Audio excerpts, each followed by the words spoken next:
안녕하세요. 들개TV 유튜브 보고서 채팅드립니다.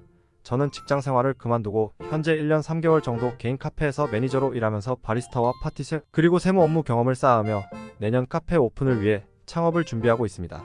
자본이 적어 소상공인 대출 및 정부 정책을 알아보던 중 대표님의 영상을 보고 투자를 받을 수 있는 방법에 대해 궁금해서 문의를 드렸습니다. 혹시 관련해서 조언을 얻을 수 있을까요?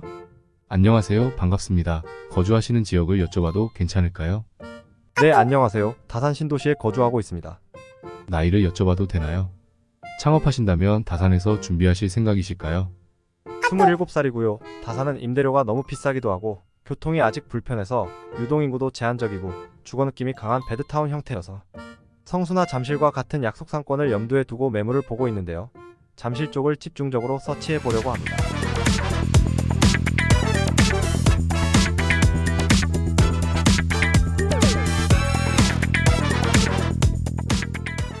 저는 개인 카페에서 네. 매니저로서 1년 3개월 정도 일하고 있는 전라헬이라고 하고요. 지금 현재 하고 있는 업무는 바리스타랑 이제 디저트 제조랑 세무 관련 운영 네. 부분 담당하고 있습니다. 다산 신도시가 좀 궁금하기도 해서 와서 둘러보고 네. 이 카페 내용이 사람들한테 그래도 좀 인상적이긴 했나 봐요. 그 카페 관련해서 연락이 사실 엄청나게 많이 오더라고요. 네. 이렇게 뭐 별로 이렇게 생각 안 하고 올린 영상인데 아무튼 그래서 오늘 제가 도와드릴 수 있는 부분은 도와드리려고 하는데 베이커리를 하세요? 네. 직접 만드세요? 네, 직접 만들어요. 어떤 종류죠? 케이크류예요? 케이크, 타르트, 쿠키 다 만들고 있어요. 배우셔서? 유튜브 보고 아, 좋네요. 그런 거 되게 좋아요. 한두 번 배웠어요. 아, 좋습니다. 그런 거 좋아요. 어쨌거나 이제 투자 관련된 부분을 가장 궁금해 하시는 상황인 것 같아요. 제가 하는 얘기를 들으면 좀 답답하실 수도 있어요. 어렵게 느껴지실지 그냥 있는 그대로 이거 한번 일단 읽어보시겠어요? 한번 쭉 그냥 전체적으로. 이거를 보여드리려고 한 건 아닌데 밑에 지금 시트 여러 개 있어요. 아, 네. 매출 근거, 예상 수익 구조, 예상 비용, 투자 수익 구조. 원래 이거를 보내드리려고 했던 건 아닌데 네. 이것도 한번 보시겠어요? 이건 누구 보여주려고 만든 게 아니라 제가 보려고 만든 형태인데 보통 기본적으로 이런 구조를 짜고 그 다음에 투자를 어떤 식으로 받아야겠다를 계획을 하거든요. 네. 지금 이 매장도 어쨌든 운영을 하시잖아요. 네. 혹시 이렇게 정산 같은 거를 하시진 않으시죠? 하고 있어요. 아, 하세요? 네. 그건 이제 지금 사장님이 따로 계시죠? 네. 출금과 입금되는 내역을 정리해서 정산을 보신다라는 말씀이신 네, 건가요? 맞아요. 대부분의 외식업에서 일을 하는 사람들이 그냥 근무하지 네.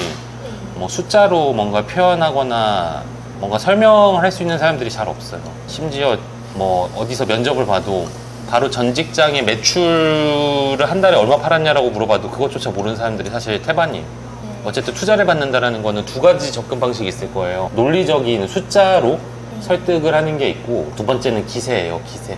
신뢰죠.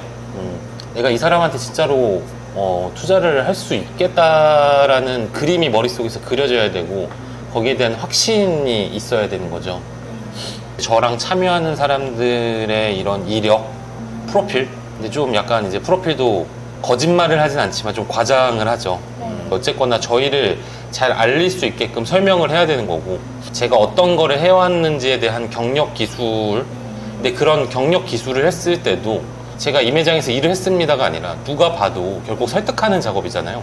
매장의 구조에 대해서도 최소화해서 보여주고 저도 지금도 투자를 많이 받아요.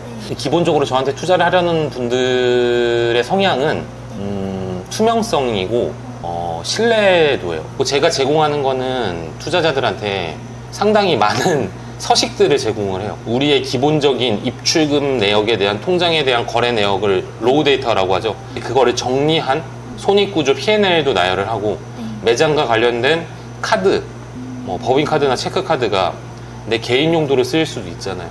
그렇지 않다라는 거를 카드사 홈페이지에서 카드 번호별로 사용된 내역들을 표시하고 현금이 사용된 내역에 대해서 정리를 하고 세금에 대한 내용도 정리를 해서 그냥 모든 거를 이 사람이 한눈에 볼 수 있게끔 다 정리를 해줘요. 그래서 이 돈이 남았을 때도 이러해서 이렇게 남은 것이다 라고 명확히 볼 수 있게끔 이런 거를 하다 보니 이제 이런 거를 좋아하는 분들이 저한테 투자를 하는 거겠죠. 숫자로 한 근거를 제시할 수 있어야 되는 거죠. 그리고 그것도 이제 사람 성향에 따라 다른데 5가 있으면 10처럼 얘기하는 사람이 있고 5를 있는 그대로 얘기하는 사람이 있고 어떤 사람은 5가 있어도 3처럼 얘기하는 사람이 있어요. 낮춰서.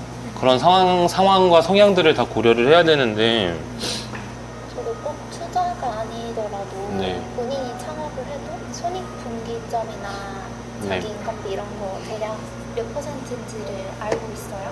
그걸 계산한 다음에 해야 된다고 생각을 그런 부분도 궁금했거든요. 어느 정도 잡아야 될지 이제 기본 P&L에 대한 구조인데 다 업장마다 다를 텐데 예를 들어서 이 매장을 예시로 한번 해볼게요. 네. 제가 어떤 식으로 접근을 하는지 그러면 제가 이런 식으로 계산을 한번 해볼게요. 제가 생각하는 기준은 인당 현장 근무 인원 기준으로 네. 한 40만 원 정도는 해야 돼요. 임대료랑 관련해서 얘기를 할 거예요. 네. 보통 임대료를 3일 안에 뽑아야 된다라고 얘기를 해요. 그게 그냥 뭐냐면은 이제 4대 보험을 들 수도 있고 사업소득을 할 수도 있을 거고 4대 보험이라고 하면은 그다음에 제일 많이 차지하는 게 결국 식자재비예요. 원자재. 예. 원자재는 음식점들 같은 경우는 한 25%에서 40% 정도를 왔다 갔다 해요. 그래서 한 표준치를 한 30%로 얘기하는데 이제 표준치가 지금 정리를 한번 해볼게요. 임대료 10%, 인건비 30%, 식자재비 30%라고 했는데 이게 이 표준에서 이제 조금씩 달라진다는 거예요. 그리고 부가세 포함 매출로 보통 얘기를 하다 보니 부가세는 사실 조금 개인 사업자냐 법인 사업자냐에 따라 다른데 그냥 평균적으로 한 5% 정도를 잡아볼게요. 사실 더 적긴 해는 부가세 개념을 혹시 아세요? 네. 예를 들어서 5천만 원씩 한 달에 팔아요. 그러면은 개인 사업자들은 6개월에 한 번씩 부가세를 내야 된단 말이에요. 그러면은 매출이 3억 정도가 되겠죠. 6개월이면 5천만 원씩. 네. 3억에 5% 정도는 부가세로 미리 만들어 놔야 된다라는 거예요. 이제 부가세를 의도적으로 계속 줄이는 방법이 있는데 그래도 통상적으로 한 3%일 텐데 그래도 넉넉히 5% 정도는 빠져야 돼요. 매출에서. 그러면은 지금 식자재 30, 인건비 30, 임대료 10% 빼기 부가세 5%를 뺐어요. 근데 이제 그 이후에 들어가는 관리 운영비들 있을 거 아니에요. 뭐 전기, 가스, 수도, 정수기, 포스기 뭐 이런 잡다한 걸로 그럼 한 2% 정도 빠진다고 볼게요. 그랬을 때 지금 제 계산기에 남는 퍼센테이지가 한 23%예요. 지금 마케팅비 같은 것도 빠져 있어요. 이런 식으로 기본적인 거를 나열하다 보면은 외식업의 목표는 매출 대비 한 20% 정도다라는 이제 결과값에 도달해요. 물론 잘 되는 집들은 달라지겠죠. 투자자를 설득하려면 아까 제가 말씀드린 대로 내가 당신이 얼마를 투자하면은 얼마를 드릴 수 있습니다를 설명하고 설득하고 보여줘야 돼요. 예상 매출 수익 구조에 대한 근거. 아니 내가 5천 팔 거라고 해서 5천 원이 팔리는 게 아니잖아요. 그럼 5천만 원을 팔았을 때는 어떤 근거로 나올 것이냐. 보통 우리의 테이블 개수 그리고 테이블에서 나오는 단가, 테이블 단가 혹은 객단가, 1인당 먹는 객단가 이게 내 경험치로 혹은 내 경험상 시장 조사를 해보니 이 정도일 것이다. 그리고 테이블 회전이 여기서 몇 회전 정도 가능해서 우리가 하루에 몇 테이블을 받아서 평일 매출은 이 정도로 나올 것이고 주말 매출은 이렇게 나올 것이라서 한 주간의 매출은 주 단위 매출을 했을 때 이렇게 나올 것이야. 테이블 개수, 객단가 뭐 이런 것들을 해서 이 매출이 나온다라는 거를 설명을 해줘야 되잖아요. 근데 보통 사람들은 얼마 나올 거야. 그러니까 내 말을 그걸 어떻게 믿고 하냐라는 거예요. 그러니까 저 같은 경우는 이거를 나열을 해요. 왜냐면은 내가 무조건 할 수 있어가 아니라 5천 매출을 목표로 했어요. 그러면 안 될 수도 있잖아요. 그럼 3천을 팔았을 때는 어떻게 테이블 개수는 이거지만 회전수가 딸려서 3천을 팔 수도 있고 5천을 팔 수도 있고 7천을 팔 수도 있고 대박이 터지면 1억을 팔 수도 있어. 그거를 해놓고 그 3천, 5천, 7천, 1억에 대한 수익 구조를 또 얼마 남을 거야가 아니라 지금 제가 말씀드렸던 거를 아까 그 엑셀 시트에 있을 거예요. 이렇게 해서 이런 근거를 제시한다라는 거죠. 근데 이걸 안 하면 사기꾼이에요. 그냥 무조건 잘 될 거야. 뭐 이런 식으로 가야 되잖아요. 근데 제 방식을 알려드리는 거예요. 그래서 근거를 제시하시고 이로 인해서 너가 그 다음에 너가 얼마를 투자하면은 여기에 대한 수익 구조를 어떤 식으로 나랑 나누자라는 거를 작성하셔야 된다는 거죠. 네. 그러면 이제 그 사람의 입장에서도 뭔가 작성을 해줘야 돼요. 동업 관계로 할 건지 아니면은 그 사람 명의로 하고 내가 운영을 할 건지 네. 보증금은 뭐 공동 사업을 할 건지 네. 법인 구조를 만들 건지. 근데 어쨌거나 제가 하고 싶은 말은 네. 근거를 제시하시고 제 경험과 경력을 또 제시를 해야죠. 근데 이게 쉽지가 않더라고요. 다 이렇게 투자 받으러 다니면은 다 훈수만 두고, 그래서 저는 이런 식으로 투자를 받았다. 그러니까 사장님 만약에 그런 걸 목표로 하신다라면 유명한 혹은 배울 게 있는 혹은 시스템이 잘 돼 있는 공간으로 가서 경험치를 쌓으셔야 돼요. 근데 물론 그 지금 사장님께서 그걸 안 하시고도 투자를 받으실 수 있다면 그렇게 하시면 되지만 그게 어렵다라고 느껴지신다라면 이제 그런 걸 준비를 해야 되는 거죠. 네. 아니면은 제일 좋은 건 가족을 설득하는 거예요. 근데 뭐 저도 제 가족들한테 경제적 지원을 받아본 적이 없어서, 그러니까 설득을 하신다라는 거는 느껴져야 돼요. 이 사람의 경험치와 내공과 자신감 플러스 투명성, 근거, 숫자로든 네. 다방면으로 설득할 수 있어야 결국 단순해요. 내가 이 사람한테 돈을 줘야겠다는 생각이 들게끔 만드시면 돼요, 사실은. 예. 근데 그거를 그냥 나의 진실성과 성실함으로 설득을 한다라는 거는 사장님과 되게 오래돼서 아시는 분이 아니라면은, 근데 반대로 접근할 수 있습니다. 그러면은 저를 잘 아는 오랫동안 해왔던 사람이 첫 번째 투자자가 될 확률이 높겠죠. 예, 그러니까 마음 같아서는 뭐 하루라도 빨리 좀 본인 거를 하고 싶다는 생각이 드실 수 있겠지만 조금 더 준비를 하셔야 된다라는 거죠.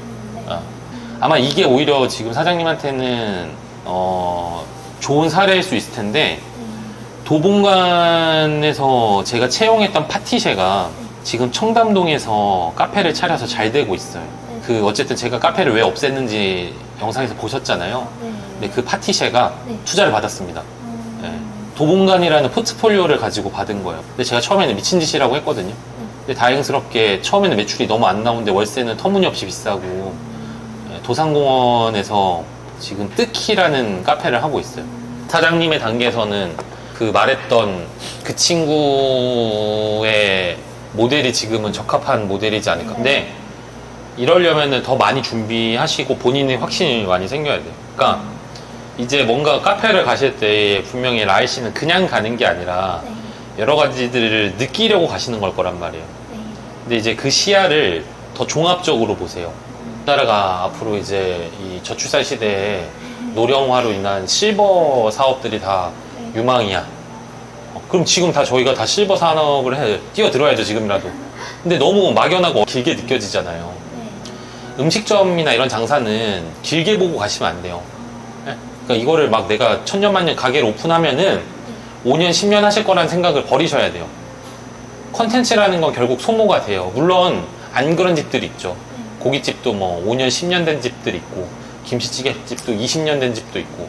근데 만약에 라엘 씨가 그런 거를 하고 싶으시다면 라엘 씨의 힘이, 파워가 세져야 돼요. 뭐냐면 라엘 씨가 한 가게들이 잘 되기 시작해서 인지도가 생기고 가게가 인기가 생기고, 그리고 어쨌든 경제적으로도 조금 생기고, 그리고 또 주변에도 투자하려는 분들이 늘어났을 때, 그때 하셔야 되는 거지. 그거를 왜 시작으로 하려고 하세요?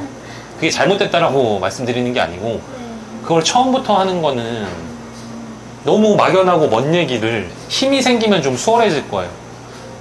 일단 뭔가 자기 걸 하려면은 일단 다른 곳에서 좋은 부품이 돼야 돼요. 그러니까 그게 누군가의 노예로 살라는 게 아니라 그렇게 하면서 경험치를 쌓고 자신감을 쌓으셔야 되는 거예요. 마음에 드시는 가게 나열해 보실 수 있어요? 그 해와의 한림커피, 네. 그 연희동의 스웨이 커피 스테이션. 네. 뭔가 다 커피 진정성들이 뛰어난 곳을 좋아하시는 것 같네요. 네, 인테리어랑 이제 분위기, 맛, 서비스 다 종합했을 때 이제 좋았던 가게들이어서. 다음에 기회 되면은 저랑 도산공원에서 한번 만나요. 최근에 카페를 투자를 받아서 창업한 친구 카페 가서 한번 그 친구 얘기 궁금한 거 그때는 오늘은 제 얘기를 했지만 그날은 한번 본인이 궁금한 걸 저희가 아니라 그 어쨌든 먼저 경험한 사람한테 한번 물어보시면 좀 더 도움이 되지 않을까요? 그 정도까지 도와드릴 수 있고요.